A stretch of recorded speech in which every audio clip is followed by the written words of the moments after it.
감사합니다. 자, 오늘 수요일에 오신 여러분 주님의 이름으로 사랑합니다. 오늘 우리 박정동 목사님 말씀해 주실 텐데 먼저 우리 성경 봉독을 하도록 하겠습니다. 우리 빌립보서 3장 17절에서 21절까지입니다. 우리 신약 성경 321면 우리 화면에도 있는데 한번 띄워주시겠어요? 예. 자, 우리 빌립보서 3장 17절에서 21절까지 우리 다 같이 찾으셔서 저와 여러분들이 한 절씩 교독하도록 하겠습니다. 자, 3장 17절에서부터 21절까지입니다. 신약성경 321면 형제들아 너희는 함께 나를 본받으라. 또 우리로 본을 삼은 것 같이 그대로 행하는 자들을 보이라. 내가 여러 번 너희에게 행하였노라. 이제서 눈을 영원하니 여러 사람들이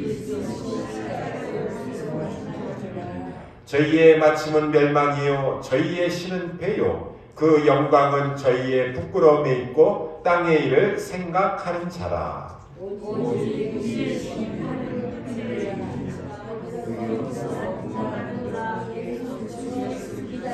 하나님 다 같이 그가 만물을 자기에게 복종케 하실 수 있는 자의 역사로 우리의 낮은 몸을 자기 영광의 몸의 형체와 같이 병케 하시리라. 아멘. 우리 한 군데 더 있는데요. 그 다음 우리 골로새서 그 다음 장을 펼쳐보시면 골로새서 1장 우리 13절 14절 말씀이 있습니다. 골로새서 1장 13절 14절.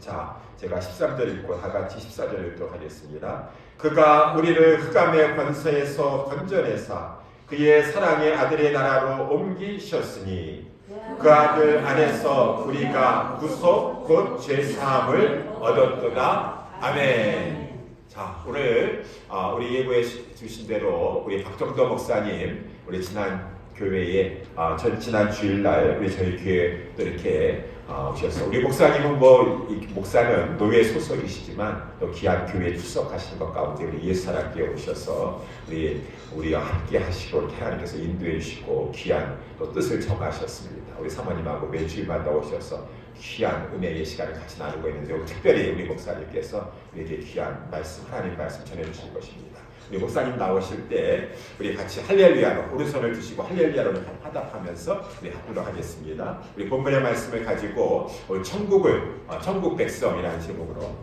잠깐 나오시면서 괜찮으세요? 예, 할렐루야. 할렐루야.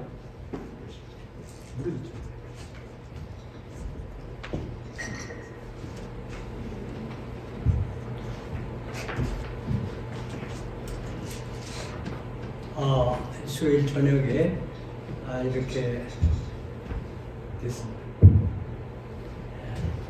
귀한 시간을 내셔서 하나님 앞에 예배드리는 시간이 참 귀한 시간이라고 생각합니다. 미국에는 한국 교회들은 대개 수요일 예배를 드리는 교회들이 많이 있지만 미국 교회들은 수요 예배라는 것이 일찍 없습니다. 물론 성경 공부하는 그룹들은 있고 하지만 오늘 이렇게 수요일의 시간 오늘 말씀드릴 제목을 천국 시민답게 그렇게 이제 정했습니다. 오늘 본문 가운데 두 곳에 사도 바울이 기록한 빌립보서와 골로새서는 여러 면에서 통하는 면이 많이 있습니다. 그리고 오늘 천국에 대한 시민권에 대한 얘기도 나왔고 그 다음에 이민에 대한 얘기까지 나와요. 우리가 골로새서 13장 14절 보시면은 흑암의 권세에서 흑암의 권세라는 건 하나의 그 흑암의 권세를 주장하는 왕국이 있는 거거든요. 그 나라에서 예수 그리스도의 왕국, 빛의 왕국으로 킹덤 오브 갓으로 이렇게 이민을 했다, 이렇게 옮겼다는 거죠. 이민이라는 것은 우리가 다 흔히 물론 그냥 여행하면서 몇 개월 있거나 많이 있어서 몇 달을 있더라도 그 여행하는 곳에 가서는 꼭 그 지역의 풍속이라든지 모든 것을 따라서 거기에 동화될 필요까지는 없잖아요. 그런데 그래서 그 당시 당면하는 환경에 맞춰서 잘 적응하는 거기에 적응하는 일로 그냥 여행을 마치고 오면 되지만 이민을 하는 경우는 다릅니다. 이민을 하는 경우는 전에 있던 나라의 풍속이나 문화나 제도나 이런 것을 이제 그대로 가지고 올 수가 없어요. 또 다른 나라에 오면 그 나라의 법을 따라야 되고 또 그 문화에 적응을 해야 되는 그런 상황을 우리가 다 경험을 했습니다. 그래서 이민에 대한 얘기 길게 안 해도 다 이해를 하실 거고 또 여러분들이 아마 이민하셔서 여러 가지 어려움과 애로를 많이 겪으셨다고 생각합니다. 저도 그런 경험을 많이 했는데요. 그래서 오늘 그 본문의 내용은 그 흑암의 권세 아래에 있던 어둠의 세상 그 나라에서 그리스도의 왕국, 빛의 왕국, 킹덤 오브 갓으로 이렇게 이민을 왔다. 그렇게 생각하면 이제 본문을 이해하기 쉽습니다. 그리고 이 이민이라고 하는 것이 그냥 옛날에는 이민이라는 말을 잘 안 썼어요. 그런데 지금은 이민 문제가 굉장히 이슈가 되어 있습니다. 이민을 할 때는 그 나라에 가는 모든 절차, 법을 다 이제 익혀가지고 거기에 적합한 시험도 보고 또 거기에 법적으로 이제 절차를 거쳐서 그래서 비자도 받고 나중에 영주권도 받고 그 다음에 또 얼마 있으면은 그 나라의 시민으로 시민권을 받는 그런 절차가 있습니다. 그것이 이민의 법적인 절차고 구조적인 동화라고 그렇게 말합니다. 이 구조적인 동화라는 말이 좀 어렵지만 그냥 내가 그 나라 가고 싶다 해서 그냥 짐 싸가지고 가는 게 아니거든요. 그 받아줄 나라에서 허락을 해야 되고 절차를 이제 겪어야 되는데 그것이 구조적인 동화에 속합니다. 근데 여러분들 중에는 이미 시민권을 받으셔서 이 미국의 시민이 되셔서 패스포드도 시민권 이제 동시에 시민으로서의 패스포드를 받은 분들이 계시죠. 그렇게 되면은 그 법적으로 보장이 되기 때문에 모든 면에 있어서 미국 시민으로서의 받을 권리와 또 그 받을 혜택을 다 받을 수 있죠. 그래서 그런 면에서는 구조적인 동화라는 것은 법적인 절차를 거치는 것이다. 그렇게 생각하면 되겠어요. 그런데 이 법적인 절차를 거치고 들어왔지만 그러나 살아가는 데 있어서는 법적으로 시민권을 받아서 시민이 됐어요. 그러니까 모든 면에 있어서 시민으로서의 모든 생활하는데 자격이 있죠. 그렇지만 문화적으로는 이게 동화가 안 되어 있어요. 그러니까 어렵죠. 풍속이나 그 다음에는 생활하는 방식이나 심지어는 언어가 영어를 써야 되잖아요. 근데 우리 한국 사람들 여기 가서 이제 코리안 아메리칸이라는 아이덴티티를 가지고 있으니까 한국말을 하는 분들이 많이 있어요. 그래서 LA 같은 데는 한국말을 많이 하는 곳에서 영어가 불편이 없이 영어에 별로 그렇게 문제가 되지 않는 분들도 있어요. 물론 그렇지만 그래도 이 언어가 안 통하면 여러 가지로 불편합니다. 언어, 그 다음에는 사는 풍속, 그 문화적인 면에 동화가 되지 않으면 이게 쉽게 말하면 재미가 없어요. 살 재미가 없다고.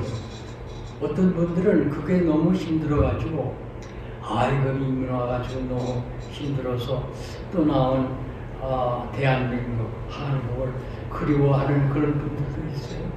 그러다가 또 어떤 분들은 한국도 이제는 뭐 생활 수준이 높아졌죠. 그래서 그러면 이제 미국 생활이 불편하다 보내서 재미가 없으니까 생각하다가 한국으로 여기민하는 분도 있어요.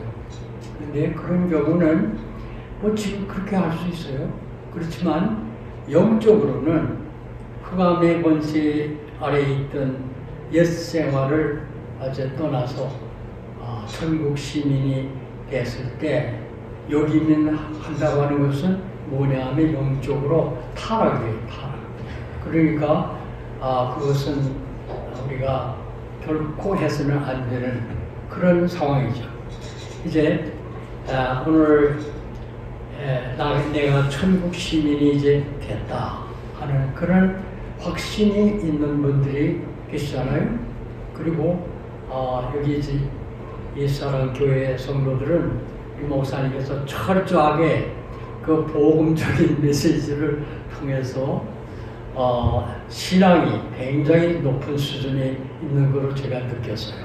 그래서 나 예수 그리스도를 구세주로 나를 위해서 구속하신 예수님을 구속주로 또 주님으로 영접하신 분들이 교인이 돼서 함께 신앙생활을 하는 그런 모습을 보니까 예수사랑교회는 또 수준이 굉장히 높은 수준에 있구나 그런 것을 느끼게 됐습니다. 그런데 예수님을 영접하고 중생한 체험을 가진 분들이 신앙생활하는데 예수 그리스도를 믿는 이 교회에 와서 잘 적응이 되려면은 모든 생활에 있어서 같이 따라가고 거기에 있어서 편하게 찬송도 아주 선표를 치면서 부를 수 있고 그런 그 동화되는 과정이 말하자면 문화적인 동화 가운데 하나입니다.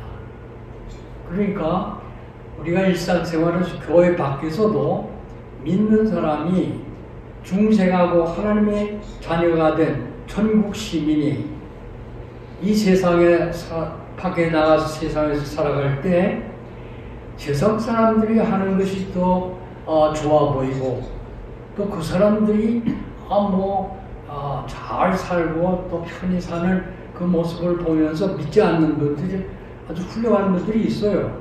그런데 심지어는 내가 생활하는 삶이 신앙생활에 맞지 아니하고 세상 취미나 이런 것들이 아직도 남아있어서 그것을 버리지 못하고 삶의 신앙의 삶의 거침돌이 드는 그런 것이 있을 때는 우리가 쉽게 말하면 문화적으로 적응이 안 될 뿐만 아니라 동화가 안 됐다. 동화하고 적응은 다릅니다. 동화는 쉽게 말하면 운전하시는 분들 계시잖아요. 다 운전하시는데 처음에 운전을 배울 때에는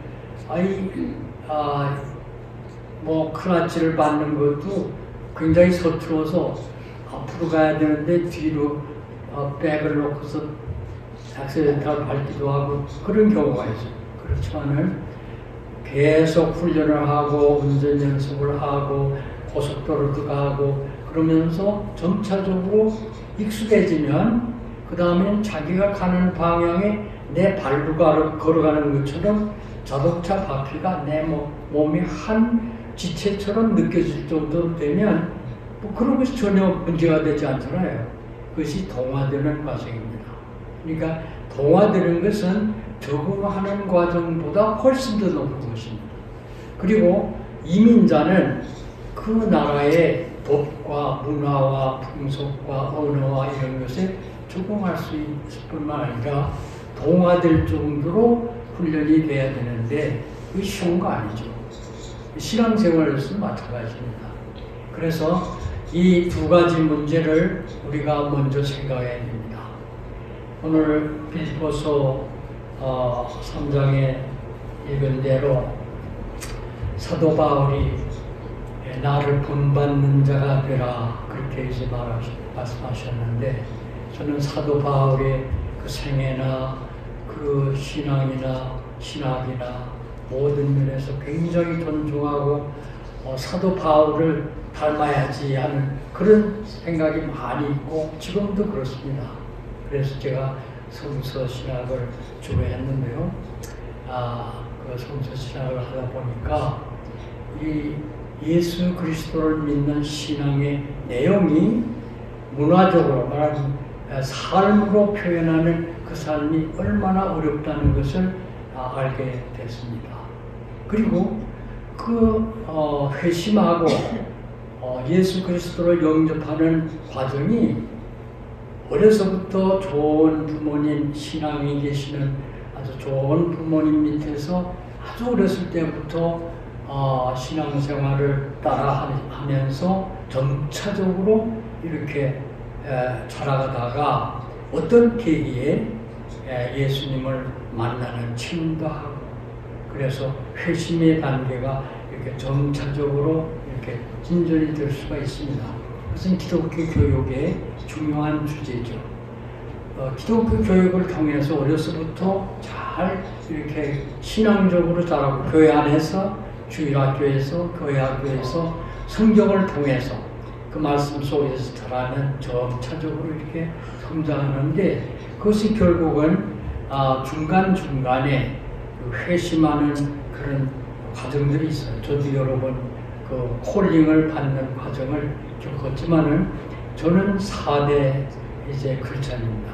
저희 할아버지께서 장로교 장로님이신데, 그 할아버지의 어머님이 처음 이제 크리스찬이 됐어요. 그러니까 제 어머니도 잘 믿는 집사로서 이제 제가 어렸을 때 어머니하고 제가 떠나기 13살에 떠났습니다. 혼자 피난 나갈 때 떨어졌지만은, 그 어머니 밑에서 해방 전에 제가 어렸을 때, 그러니까 한 5살, 지금 생각하면 4살, 5살 때의 일을 기억을 해요. 지금도. 그런데 그때 어머님이 성경을 읽으시면서 제가 한글을 가르쳤어요. 일제시대인데. 그러다가 이제 학교에 입학을 해서 저는 1년 유치원까지 다녔습니다. 그런데 국민학교 들어갔더니 웬걸, 국민학교에서 일제시대니까 한국말을 쓰지 못하게 하고 일본말만 해라. 처음 들어온 1학년 학생들에게는 뭐 강요는 못하지만 한 학기 지나서 그 다음 2학년 때부터는 절대로 한국말 쓰면 안 된다. 쓰면 그러면 파인을 준다. 돈을 지불하도록 벌금을 물리겠다. 이제 그런 정도였습니다. 그런데 저는 그 해방 전에 벌써 한글을 다 익히고 있었습니다. 근데 해방이 3학년 때 해방이 됐는데 학생들이 한글을 못 읽어요, 저는. 근데 저는 이미 어머니에게 한글을 성경을 읽으면서 배웠고, 그리고 어머님이 성경 말씀을 읽힐 뿐만 아니라 신앙의 모든 길을 제게 안내를 했습니다. 그래서 어머님이 그 후에 어려운 일을 당하셔서 새벽 기도를 늘 나갔을 때 아버지는 일찍 돌아가시고 일본 시대에 돌아가셨는데, 근데 어머님이 새벽 기도 매일 나가시는데 제가 새벽 한 서너 시대에 돼서 깨면 어머니 꼭 붙잡고 교회를 다녔어요. 그러면서 살았는데, 그래서 어머니 밑에서 한글도 배우고 신앙의 그 교육을 받았습니다. 이렇게 해서 삐뚤어 나간 일이 큰일 없이 지내다가 그 다음에 국민학교 4학년 5학년 때는 핍박을 하는데 많은 핍박을 받았어요. 어렸을 때. 그 다음에 중학교 들어갈 때도 마찬가지. 거기 가서도 너무 핍박이 많아서 이 학교를 내가 못 다니겠다. 내가 자진해서 나가라는 게 아니고, 박정도는 암만 설득을 해도 돌아오지 않으니까 소년단에서 출단을 하든가 아니면 아주 학교에서 퇴학을 시켜야 되겠다 하고 그 고향 주인이 공산당인데 교수회 선생님들 모임 그 교수회에서 제안을 하더라고요. 그런 과정을 겪었기 때문에 6.25 사업년 후에 제가 이것은 내가 살 때가 아니구나. It's not the right place to live. 내가 여기서는 못 산다. 그런 생각이 들었어요. 그래서 부모님은 할아버지 감옥에 공산당들이 갇혀서 감옥에 있고 우리 동생, 제 동생하고 어머니는 그 할아버지를 돌봐야 되겠다. 돌아가는데 저는 감히 그걸로 가지 않고 소문을 해서 이제 피난을 하고 있습니다. 그런 과정에서 제가 피난 나와 섬에 있으면서 어머님을 그리워하고 그러면서 고향을 내다보이는 데서 어머님을 언제 만나나 하는 생각에 얼마나 외롭고 힘든지 먹을 것도 없고 있을 것도 없고 그래서 그때 제가 하나님을 의지하게 됐습니다. 하나님, 이 세상에는 부모님도 안 계시고 하나님이 내 아버지가 되어주십시오. 그렇게 이제 기도하는 새벽마다 산에 가서 돌을 쌓고 그 자리는 내가 기도하는 자야. 그렇게 자라왔습니다. 이렇게 자라는 과정에서 여러 번의 고비를 겪고 하나님의 부르심을 받고 콜링을 받아서 gradual conversion을 했다고 저는 봅니다. 저기에 보면 사도 바울의 아들과 같은 디모데는 어머니의 또 할머니의 그 신앙을 따라서 점차적으로 훌륭한 목회자로 사도 바울의 아들로 그렇게 컸는데 그렇게 된 분도 있지만 사도 바울은 반대로 그렇게 되지 못하고 이 유대교에 빠져가지고 예수님을 믿지를 아니하고 오히려 그때는 아마 사도 바울이 예수님을 만난 일이 있다는 것은 성경에 없습니다. 그렇지만 시대적으로 보면 예수님을 반대하는 입장에 있었으니까 관심도 없었겠죠. 그래서 마지막 그 예수 믿는 사람들을 잡아서 이렇게 포박하려고 다메섹으로 가던 도중에 하나님의 부르심을 받고 회개하고 꼬꾸러져서 항복을 했습니다. 그때 사도 바울은 예수님에게 붙잡혔어요. 그렇잖아요? 그래서 그때 자기는 예수 그리스도에게 잡힌 사람이구나 그런 생각을 가지고 이제 예수님을 위해서 사역을 시작했다고 봅니다. 그런데 빌보서에 보면은 그런 말씀, 내가 다 얻었다 함도 아니요, 다 이뤘다 함도 아니요, 아직 다 미숙하단 말이죠. 그렇지만은 그러나 앞에 있는 것을 향해서 목표를 향해서 달려간다. 내가 붙잡힌 바에는 더 완전히 붙잡히기 위해서 그래서 목표를 향해서 가는데 내가 목표하는 가장 중요한 그 목표의 제목이 뭐냐면 잡힌 바 된 것을 잡으려고. 여러분 그 생각해 보셨어요? 잡힌 바 된 것을 잡으려고. 그게 무슨 뜻이에요? 예수님에게 잡혔잖아요. 달리시 도상에서. 그 잡힐 때 예수님께 항복을 한 것이 잘못했다고 생각하지 않고 감사해서 너무 감사해서 예수 그리스도를 위해서 생명을 내걸고 위험을 무릅쓰고 사역하던 그 사도 바울이 아직 내가 다 이루었다 함도 아니요 완성한 것이 아니고 그 과정이 있는데 그런데 내가 원하는 소망 목표는 중요한 목표는 잡힌 바 된 것을 잡으려고 간다. 참 목표치고는 이상한 목표죠. 얼른 읽으면 그게 이해가 안 돼요. 뭘 잡으려고 했는데 잡으려고 잡힌 바 된 것을 잡으려고. 어렵잖아요 말이. 그 말은 뭐가 하면 이미 잡혔어요. 잡힌 것을 후회하지 않아요. 그런데 사도 바울이 생각하는 것은 완전히 잡히지 못했구나. 내가 완전히 예수님의 뜻을 따라서 살지 못하는구나. 이것이 목표의 중요한 목표라고 설정을 합니다. 그래서 목표치고는 이상한 목표 아니에요? 잡힌 바 된 그 상태를 더 완전히 잡히는 것이 내 목표다. 그 말이에요.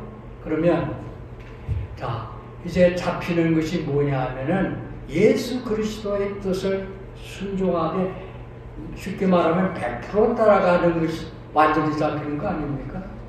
그런데 세상에서는 누구한테 잡히는 것은 좋은 게 아니라고 생각해요. 가령 노예들은 주인에게 잡혀서 자기 권리가 없죠. 그래서 잡혀 살아가는데 그래서 노예 생활이 참 비참하다고 생각하죠. 그런데 사도 바울이 그 뜻을 생각하면은 예수님에게 잡힌 것은 잘된 건데 참 잘된 건데 그런데 더 잘 잡혀서 그래서 완전히 잡혔으면 좋겠다. 이해가 되세요? 그게 사도 바울의 목표입니다. 세상적으로 생각하면 내가 누구한테 잡혀서 산다. 그러면 행복하다고 생각을 못하는데 그러나 사실 인간은 잡혀서 살아야 돼요. 왜냐하면 자기 힘으로 살아갈 수가 없어요. 그리고 누군가에게 기대는 마음이 있어요. 디펜던스가 있어요. 그래서 많은 믿지 않는 분들이 어디에 잡혀 사느냐 하면 흑암의 권세에 잡혀서 사는 사람이 많아요. 자유롭지 않아요. 흑암의 권세에서 잡혀 살아가는 사람은 사탄과 마귀에게 끌려다니는 거예요.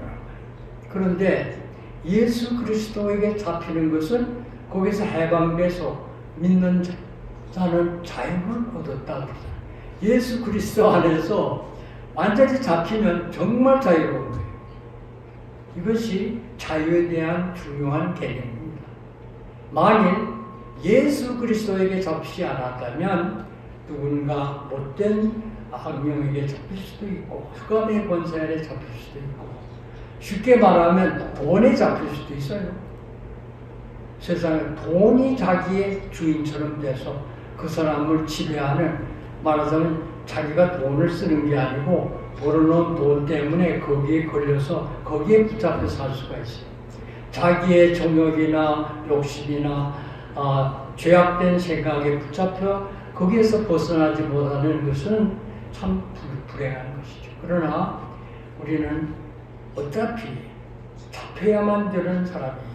인간이 잡히지 아니하면 누구에게 잡히든 잡히게 되면 불행하게 되는 거죠. 그런데 잡힐 바에는 예수님에게 잡혀야 되잖아요. 이것이 우리 크리스찬의 영적인 자세고 그것을 이해하는 사람은 쉽습니다. 그 말이 무슨 말인지. 인간의 참 자유는 힘이 있어야 자유가 있는데 인간은 힘이 제한이 되어 있어요. 육체적으로나 정신적으로나 감정적으로 자기 감정인데 자기 의지인데 내 몸인데 내가 하고 싶은 대로 못해요. 안 돼요. 제한이 있어요. 리밋이 있다고. 그러나 예수님에게 잡힐 때 마음이 평화롭고 자유롭고 감사하고 그런 것을 사도 바울이 고백을 한 겁니다. 자, 그러면 이러한 사도 바울의 삶이 얼마나 본이 됩니까? 나를 본받으라. 저는 어렸을 때부터 고생을 많이 했습니다. 쉽게 말하면 비극을 많이 겪었어요. 비극을 많이 겪었어요. 그런데 그 비극이 하나님의 섭리 가운데서 아름답게 아주 기묘하게 나를 키워주셔서 오늘 이 자리까지 오게 된 것을 생각할 때 얼마나 하나님께 감사한지 모르겠어요. 돌아보면 고생과 수고와 어려움이 있고 우리 찬송 불렀지만 험한 바다, 어두운 골짜기 지나가고 그렇지만은 예수님과 함께 동행할 때는 문제가 해결됩니다. 그래서 한문으로 말하면 인간은 고행도를 걸어가기도 하고 그 어려운 고행도를 걸어가다가 동행도를 잘 만나면 또 편해지죠. 그렇죠? 그래서 동행도가 중요한데 예수님과 동행하면 그보다 더 귀한 동행이 없죠. 그래서 앞으로 천국을 향해서 가는 도중에 길을 계속 걸어가는 것처럼 향해서 걸어가는 것이 인생의 인생 행로라 그러죠. 길이라. 제 이름이 도자가 있잖아요. 길도. 근데 할아버지께서 정자를 붙였어요. 다 도자가 행렬이에요. 우리 한 사촌까지 하면 한 열 몇 명이 되는데 큰아버지 자녀들이 아들, 딸 해가지고 10명이 다 도자가 들렸어요. 제 정자는 푸를 정변의 볼견이에요. 그게 정자인데 한문 선생도 이거 희자다 그랬어요. 근데 그 정자가 무슨 정자냐 보니까 단장할 정자래요. 단장할 정자. 그래서 저는 어렸을 때 아니 남자가 무슨 단장을 해 이렇게 생각을 했거든요. 그런데 고등학교 때 제가 깨달았어요. 이게 단장이 남자만 하는 게 아니구나. 행실과 말과 모든 행동이 단장이 돼서 그래 메이크업을 밖으로 하는 것이 아니고 속으로 해서 그래서 다듬어 가지고 그래서 아름답게 그래서 이 거룩하다는 개념이 홀이라는 개념이 뷰티라고 하는 뷰티하고 통해요. 그래서 아름다운 예수님 그러잖아요. 아름다움이 거룩의 개념이에요. 그래서 아름다운 길을 가라 그렇게 지어줬다고 이해를 했는데 그 다음에 제가 대학을 가서 깨달은 것은 뭐냐면 전 대학에 철학을 했는데 하면서 이것은 내가 예수 그리스도 안에서 거룩한 길을 가라고 할아버지께서 전해주셨구나. 이 인생길을 걸어가는데 어느 길로 가느냐 하는 것이 굉장히 중요한 거잖아요. 그래서 오늘 시민자가 이 천국 시민자가 시민자답게 살아가지 못하고 갈팡질팡하면서 때로 넘어지고 쓰러지고 하는 것이 인간의 말하자면 리밋이에요. 아무리 잘는가 하더라도 사도 바울도 항상 내가 속으로는 못하지만은 또 생각은 좋지만은 그러나 내 속에 그 두 가지가 항상 싸운다 그런 말이죠. 그 믿은 다음에 한 얘기입니다. 사도 바울이 예수 믿기 전에 고백하는 것이 아니라고 믿습니다. 누구든지 이 세상을 살아가는 동안은 어려움이 있어요. 육체적으로는 질병이 있고 또 크로닉 페인이 있고 여러 가지 있어요. 저도 90세까지 살다 보니까 여러 가지를 리밋이 많습니다. 또 생각도 그렇고 감정도 그렇고 내가 원하는 대로 안 될 때가 많이 있고 스트레스도 받을 수 있고 그런데 이제 우리가 예수님을 만나는 때까지는 그런 리밋을 각오하고 나가야 돼요. 제 그 친할아버지께서 교회는 안 나가셨는데 제가 어렸을 때 아마 한 7살, 6살, 7살 때인데 철로역종이라는 책을 하나 이렇게 보여주면서 그림 다 했어요. 그 기독도가 크리스천이 그 짐을 집어서 장망성을 떠나서 가는 그림이 있는데 그걸 저한테 읽으라고 줬어요. 그래가지고 그걸 읽었던 기억이 나는데 그래서 할아버지도 교회는 안 나가셨어도 아마 신앙이 있었던 걸로 저는 그렇게 추측을 합니다. 그런데 그 다음에 12살 때 고향을 떠났어요. 그래서 다 모르는데 오늘 찬송 부른 찬송가에 무슨 찬송했죠? 세 번째 나의 영원하신 기업. 근데 생명은 보통 사람들이 생명을 얼마나 귀하게 생각해요. 그렇죠? 그러니까 자기 생명, 육신의 생명도 그러시죠. 근데 나의 영원하신 기업은 생명보다 뭐라고 그랬어요? 귀하다고 그랬어요. 그럼 아니 어떻게 기업이 생명보다 귀하지? 그좀 퀘스천 생기잖아요. 근데 영원하신 기업이 뭐냐면永생의 기업이에요. 영생의 기업이에요. 그러니까 그냥 세상 살아가는 동안에 생명하면 믿지 않는 사람들은 생명이라면 아주 중요하게 생각하죠. 그런데 그 생명보다 더 귀한 게 뭐냐 하면 구원받은 성도가 영생의 기업을 받았는데 그 영생의 기업은 생명보다 귀하다고. 아멘. 이해가 되십니까? 아멘. 그런데 생명보다 귀한 이 인해진 기업을 어떤 사람은 별로 중요하게 생각을 안 해요. 그런데 아주 귀한 기업을 받았는데도 은행에 수백만 불, 뭐 수천만 불, 요새는 뭐 억대가 문제가 안 되죠. 그렇게 저장이 되어 있고 해도 그걸 누리지 못하고 아주 힘들게 아주 자기가 그 돈에 매여서 살면 그것은 참 그것은 어리석은 거죠. 참 어리석은 살아요. 근데 하나님이 주신 영원한 기업을 가졌는데 세상에서 그 기업을 누리지 못하고 아주 쉽게 말하면 아주 째째하게 마음을 좁혀가지고 그리스도를 위해서 희생하는 삶을 두려워하고 주님을 위해서 내가 함께 주님의 십자가를 지고 가는 것을 두려워하는 사람은 영원하신 기업을 누리지 못하는 거예요. 세상에서. 내가 죽어도 이 일은 주님을 위해서 해야지. 그런 생각이 마음에 있어야 그것이 영원한 기업을 누리는 거예요. 그렇잖아요. 자, 돈 많이 가진 사람이 중요한 일이 있는데 그 돈을 써야 되잖아요. 그래서 그 돈 쓰지 않고 잊어버리고 사는 사람이 있겠어요?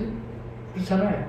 그런데 실제로는 그 돈을, 그 부여하고 귀한 것들을 쓰지 못하고 그냥 묻어버리는 분들이 많이 있어요. 그러다가 갈 때는 하나도 못 가지고 떠나잖아요. 그러니까 영원하신 기업이 생명보다 귀하다는 거예요.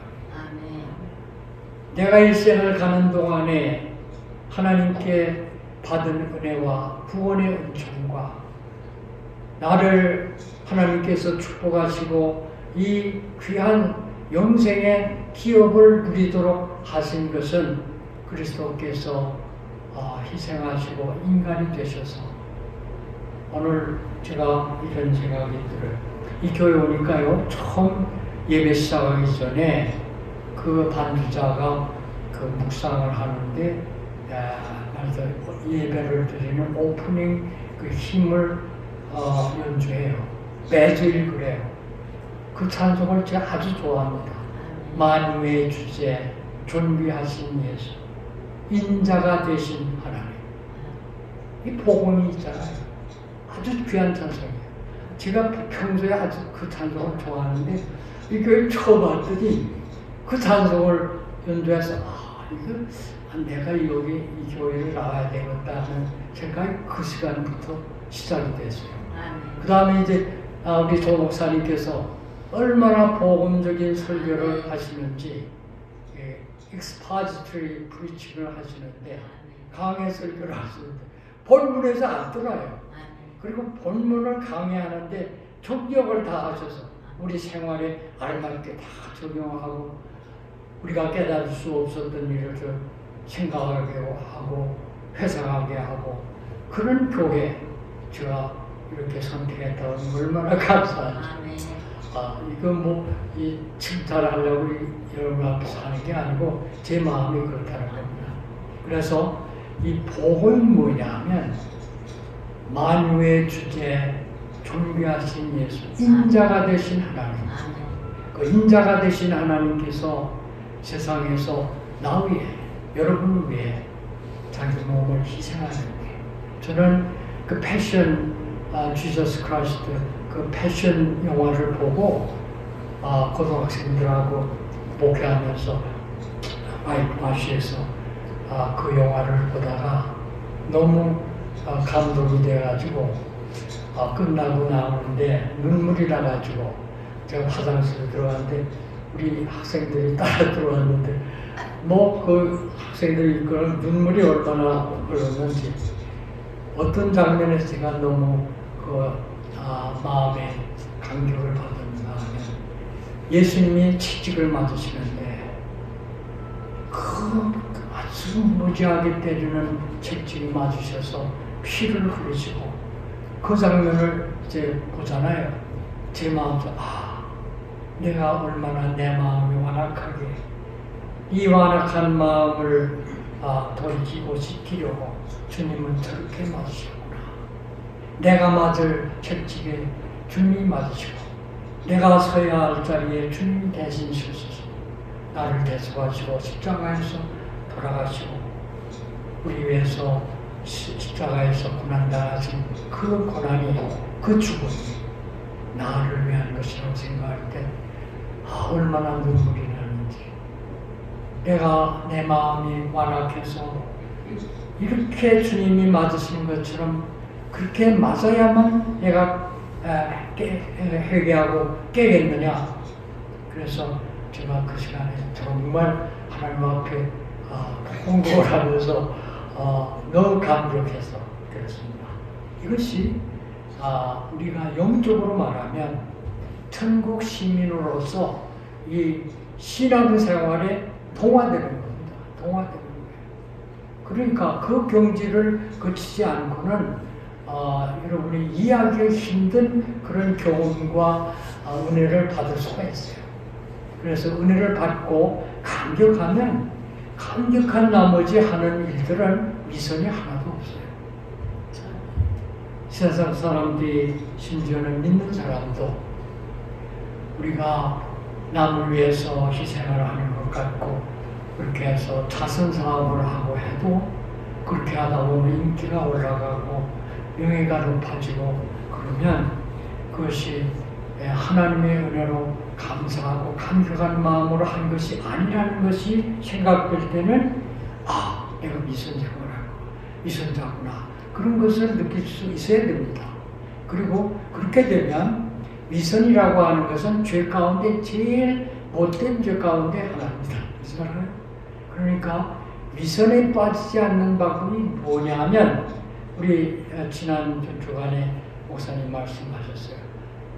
1만 달란트 빚진 주공이 그 어려운 상황에서 자녀도 뺏기고 다 뺏기고 그리고 종이 돼서 이렇게 붙잡혀 가야 되는 그런 상황에서 주인이 보니까 애교를 하는데 측은지심이 생겨서 측은해서 그 측은하다고 하는 건 merciful, mercy on me 하는 기도가 굉장히 중요합니다.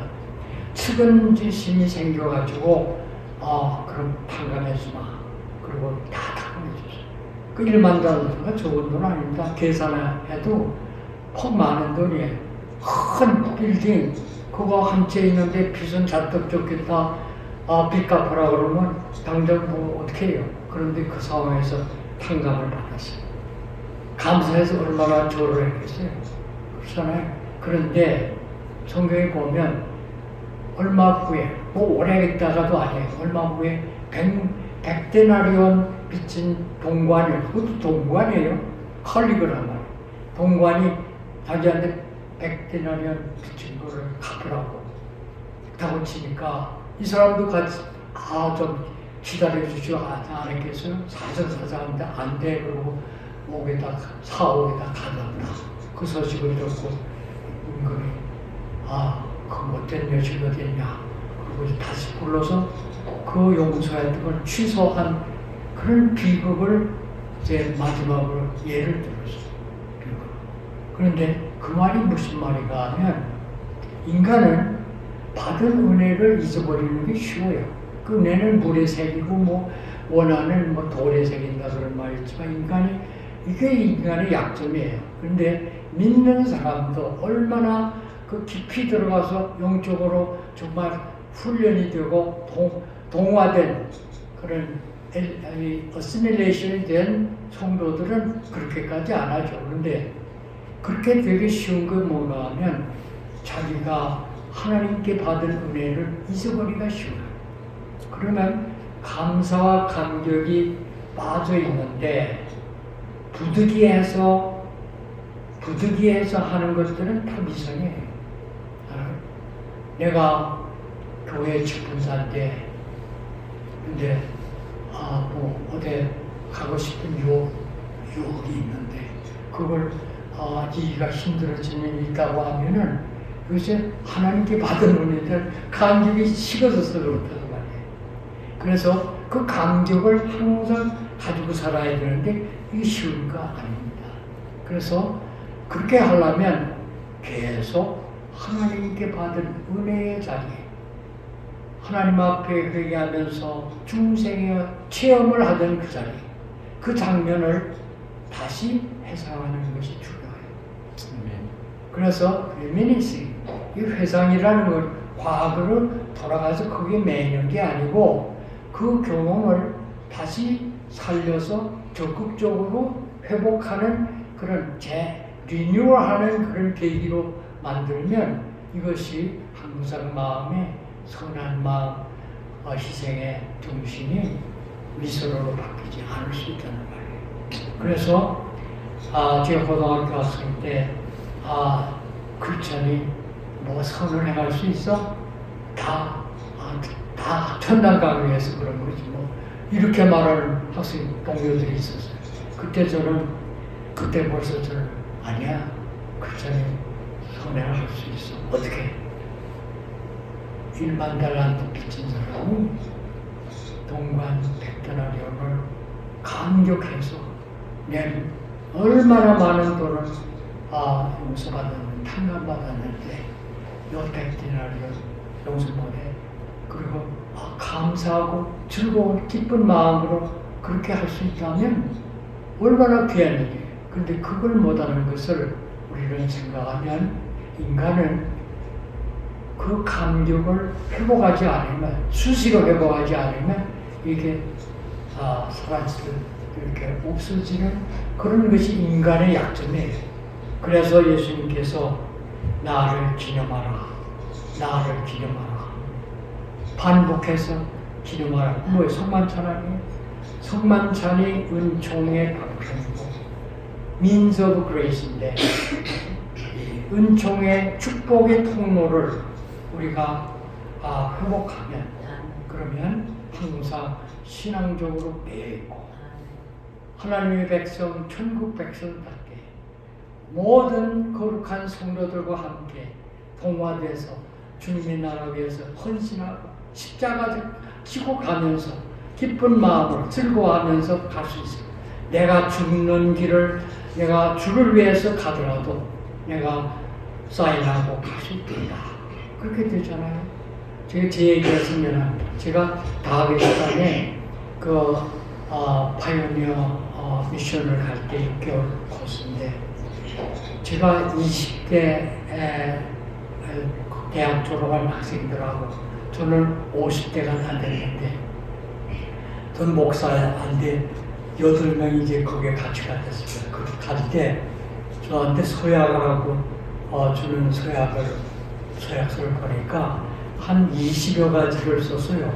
이거가 하시다가 마지막에 뭐가 있냐면 거기 가면 그 현지 가면 이제 그 정탐선교니까 위험한데 굶을 수도 있고 또 병피할 수도 있고 집이 없어서 한 데서 살 수도 있고 죽을 수도 있다. 사인하고 갔어요.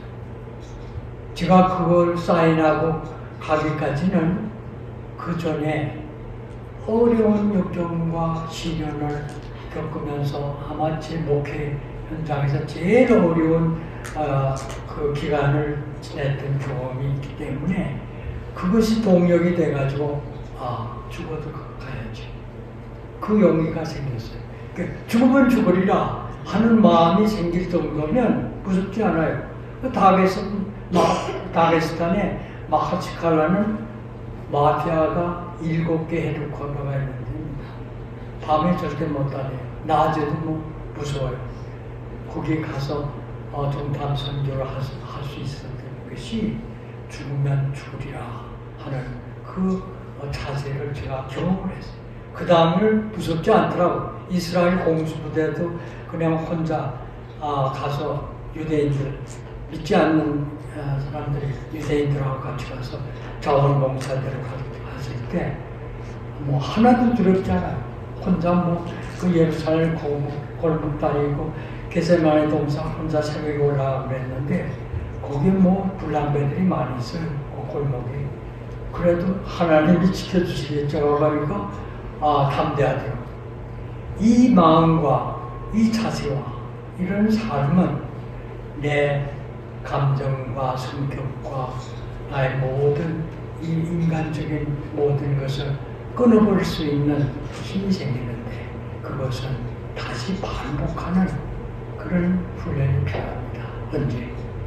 주님 앞에서 말씀을 읽고 묵상하고 예수님의 고난을 생각할 때 우리가 성만찬 때 그냥 떡과 포도주를 받아 마시려고 먹는 것이 아니고 주님의 고난에 동참하는 심정으로 나를 위해서 피 흘리신 주님의 그 잔을 마시고 나를 위해 지키시고 맞으신 그 몸을 내가 먹어서 그리스도와 함께 크리스찬으로서 미스티컬 유니온 with Jesus Christ 예수 그리스도와 신비적인 연합을 하는 그런 삶이 계속 반복되지 아니하면 신앙생활이 나태해지고 또 다음에 마음이 풀어지고 하는 것은 천국 시민으로서 하늘나라를 향해서 가는 그 길을 바로 못 가는 겁니다. 때로는 넘어가기도 하고 그러면 되겠어요. 그러니까 저는 지금 밸런스가 많이 깨져서 육체적으로 그래서 굉장히 지평이 안 집으면 차에서 내리다가 막 쓰러지려고 빙빙 도는데 밸런스가 깨지면 굉장히 힘들어요. 그래서 크리스천이 삶의 밸런스를 맞추는데 예수 그리스도의 인격을 담고 근데 예수님의 인격을 담는다 하면 말이 좀 힘들어져요. 그렇지만은 그 밑에 사도 바울의 그 삶을 본받는다 하면은 좀 쉬워져요. 저는 말이 쉬워지다고 말해요. 그래서 하나님께서는 아주 높은 고차원의 것을 그냥 말을 못 알아들으니까 중간을 얘기해요. 그 중간을 얘기하기 위해서 말하자면 아이들한테 너 하늘이 얼마나 높은지 알아? 저 백두산보다 높은 거야. 비행기보다 높아. 그러면 비행기보다 높다 하니까 개념이 이제 이해가 되는 거예요. 하나님께서 그렇게 하셔요. 중간을 두셨어요. 하나님의 사랑을 얘기할 때 어머님의 사랑을 통해서 어머님의 사랑보다 더 크시다. 아버지의 사랑보다 더 위대하시다. 그렇게 성경을 이해할 수 있습니다. 오늘 제가 긴 말씀을 들을 시간이 없기 때문에 이제 마무리하겠는데요. 오늘 본문에 보면 골로새서 1장에 다시 돌아가 보겠습니다. 골로새서 1장에 13절, 14절에 보면은 아주 짧은 말씀이 있습니다. 우리가 흑암의 권세에서 건져내사 그의 사랑의 아들의 나라로 옮기셨으니 그 아들 안에서 우리가 구속고 죄사함을 얻었도다. 이 구절은 그 앞에 있는 여러 구절들의 결론입니다. 그래서 이 기도가 사도 바울이 골로새 교인들을 위해서 간절히 기도하면서 기도한 내용 중에 마지막 결론인데 제가 그것을 읽겠습니다. 9절에 보면은 이로써 우리도 듣던 날부터 너희를 위하여 기도하기를 그치지 아니하고 구하노니 누가 한 말이 사도 바울이 기도의 이제 내용을 얘기하려고 합니다. 그 기도가 감사의 기도이면서 또 어떤 면에서는 골로새 교회 우리 신자들에게 이런 단계를 거쳐서 이 단계로 올라가야 되는구나 단계적인 계속적인 그런 훌륭한 사실들을 묘사하고 있습니다. 그래서 너희로 하여금 모든 신령한 지혜와 총명의 하나님의 뜻을 아는 것으로 채우게 하시고 말이 어렵죠. 집에 가셔서 다시 읽으세요. 총명 뭐예요? understand 지혜 이런 것이 뭐냐? 우리 하면 분별력에 한마디로 말하면 영적인 분별력이에요. 영적인 분별력이 있어서 하나님을 알도록 하는 것이 중요하잖아요. 그것이 기도의 하나예요. 그 다음 두 번째는 그렇게 해서 분별력이 생겨서 신령한 죄와 청명의 하나님의 뜻을 알면 얼마나 중요해. 그게 중요하다는 거예요. 그런데 그 알고서 깨닫고 이해를 했어요. 그런데 그 알고 깨달은 그 영적인 감동을 행치 아니하면 무슨 효과가 있어요? 그렇잖아요. 그래 두 번째는 뭐냐 하면은 합당히 행하여 그랬어요. 그 다음에 두 번째가 합당히 행하여 범사에 기쁘시게 하고. 누구를 기쁘시게 해요? 하나님을 기쁘시게 하냐. 그 두 번째. 세 번째는 모든 선한 일의 열매를 맺게 하고. 선한 일의 열매가 뭐겠어요? 믿는 사람들 선한 열매는 뭐라고 합니까? 성령의 열매잖아요. 오직 성령의 열매는 사랑이라 화평, 자비와 양선과 충성. 그 다음에 인내와 자비와 양선. 그 다음에 충성과 온유와 절제. 절제가 맨 끝에 있잖아요. 근데 이게 9가지인데 성경에는 단수로 썼어요. 성령의 열매 하나에. 그런데 그 안에 뭐 포도로 말은 여러 개가 다 있겠지만 하여튼 성령의 열매가 이게 어느 거는 버리고 이 어느 거는 선택하는 그런 게 아니고 하나인데 성령의 열매를 맺어가는 오직 성령의 열매는 사랑이라 화평. 그 노래가 찬양이 있잖아요. 성령의 열매를 맺어가면 그러면 예수님 만날 때 우리가 얼마나 반갑게 만나겠어요. 그런데 성령의 열매도 없고 믿는다고 하고 중생에서 하나님의 시민이 됐다고 했는데 내가 하나님 앞에 드릴 만한 열매가 없으면 얼마나 부끄러워, 창피하잖아요. 아마 부끄러워서 예수님 오시는 것이 두려울 수도 있습니다. 저는 이제 하나님이 언제 부르시는지 뭐 오늘인지 내일인지 모를 정도로 가까웠다 생각해요. If Jesus were coming today, what would you do? Live every day as though it was the last. 주님 언제 오실지 모르지만 오늘이라도 오시면 내가 주님을 맞이할 수 있을까? 그렇게 알고 살아라.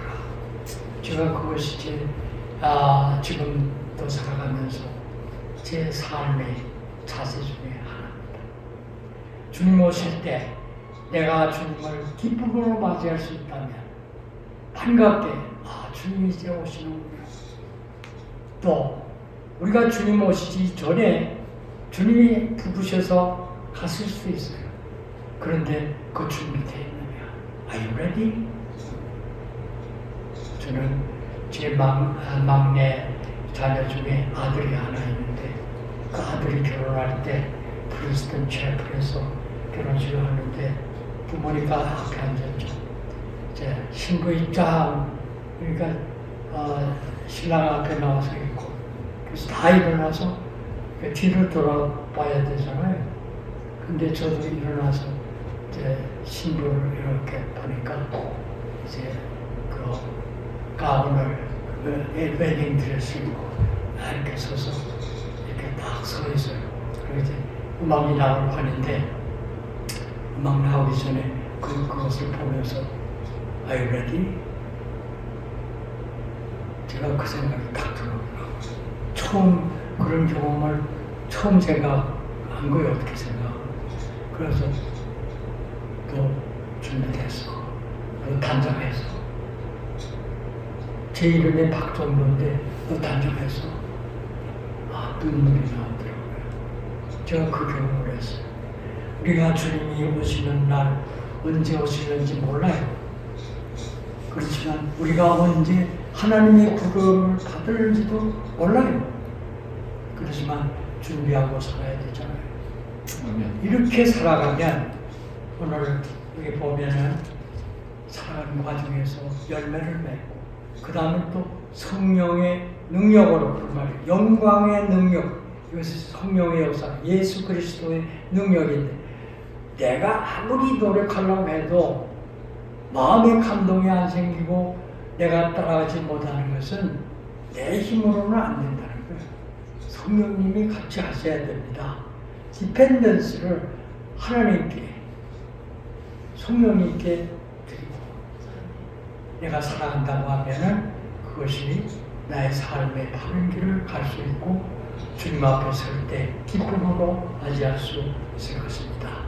그들에게 영원하신 기업을 주셨는데 그 유업을 누리시면서 참 그리스도인답게 천국 시민답게 살아갈 수 있기를 기도합니다.